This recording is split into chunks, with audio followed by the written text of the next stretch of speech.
हज़रत फ़ातिमा अल-मारूफ़ फ़ातिमा ज़हरा रसूल अल्लाह सल्लल्लाहु अलैहि वसल्लम और उनकी ज़ौजा खदीजा की बेटी थी। वो इस्लामी तारीख़ में एक अहम मकाम रखती हैं और मुसलमानों में उनकी परहेज़गारी, हिकमत और अपने वालिद से अक़ीदत की वजह से काबिल एहतराम हैं।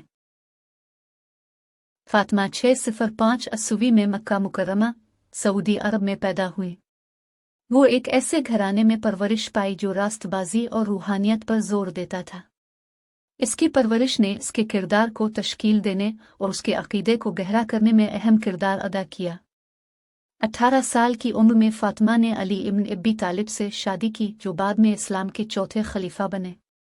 उनके कई बच्चे थे, जिनमें हसन और हुसैन भी शामिल थे, जो सुन्नी और शिया दोनों मुसलमानों में काबिल एहतराम हैं।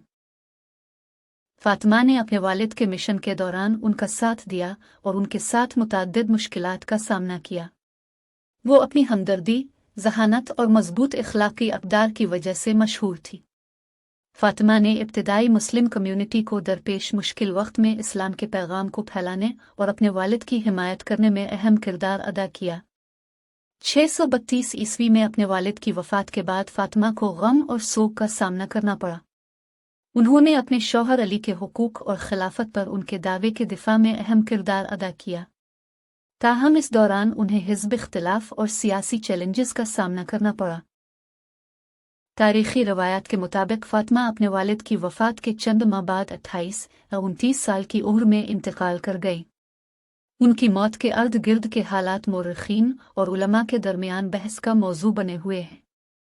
फ़ातिमा की विरासत को दुनिया भर के मुसलमान पसंद करते हैं। उन्हें ख़वातीन को बाइख्तियार बनाने, लचक और अक़ीदत की अलामत समझा जाता है। उनकी तालीमात और मिसालें आज भी मुसलमानों की हौसला अफजाई करती हैं और इस्लामी अक़ीदे में उनका बहुत एहतराम किया जाता है।